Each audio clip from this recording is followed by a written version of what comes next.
Hello. Today I'll be presenting my findings and our ways to reduce my ecological footprint. My name is Cristian Lopez, and this is my documented experience. I'll be comparing my ecological footprints from before and after this project. I'll also be quantifying my findings. The premise: my objectives for this project was to reduce the length of my shower time to be from 10 minutes to 4 minutes. It was also to be more purposeful with my vehicle instead of using it for more banal reasons. Lastly, my last objective was to shift my diet from a largely beef based meals to ones that are more vegetarian and more ecologically friendly.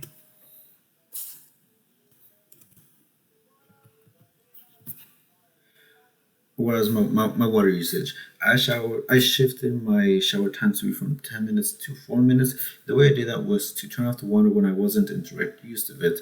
I also shifted my habits from hot and warm showers to more cold ones to encourage quicker showers. Quantifying the data. An average shower head utilizes 2.5 gallons per minute. In a given scenario where one showers for 10 minutes, it results in a usage of 25 gallons of water for that shower time. For 4 minutes, it results in 10 gallons of water. My projected use of water was to be 2 minutes, but that wasn't feasible. If I would have stuck with it, I would have utilized 4.5 gallons of water. However, because it wasn't manageable, my actual number was 10 gallons of water per shower instead of the original 25 gallons of water. For my vehicle use, I would use it for banal reasons such as getting food. I limited my car access and I decided that if I wanted to eat out, I would need to walk to locations, so I would stick to meals that were downtown, or I would encourage myself to eat. I actually started meal prepping as well. I noted that a 5 mile drive produces about 6.6 pounds of carbon per round trip. So, throughout the 3 days where I didn't use my vehicle, I actually averted emitting 19.8 pounds of carbon. My projected emission was at 8, and because of my lack of usage, I ended up succeeding and meeting the 0 pounds of carbon objective throughout those 3 days.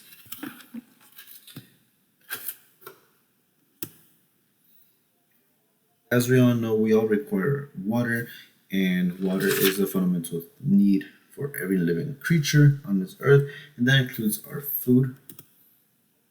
My eating habits consisted of a lot of in and out meals because it is financially easy and how fulfilling it is. So instead, I substituted my in and out meals to ones that are more vegetable based, and I asserted my protein to come from peanut butter instead of actual meat. For the first day or two, I was very hungry, but after the third day, I started observing changes, such as I had an increase in energy, had less cravings, I was well hydrated, and for the most part, it was a very positive experience.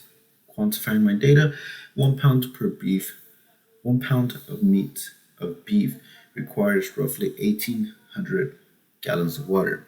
By not eating meats, I use 0 gallons of water, but by predominantly eating spinach, bell peppers, black beans, and peanut butter, I ended up reducing the total amount of water that I used for my meals. As you guys can see, for 1 pound of spinach, it only requires 35 gallons of water to produce. For bell peppers, it is about roughly 45 gallons of water. Black beans require 606 gallons of water, and peanut butter requires 476 gallons of water, all for 1 pound of the given product. For 1 pound of beef, we needed 1,800 gallons of water. For 1 pound of each of the listed foods, it ended up totaling to a little less than 1,200 gallons of water.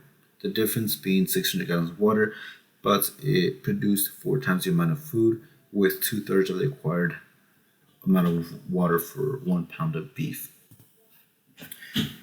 Overall, my impression of this project was very eye opening, and it allowed me to realize how banal and how reckless I have been with my water usage, especially with my vehicle.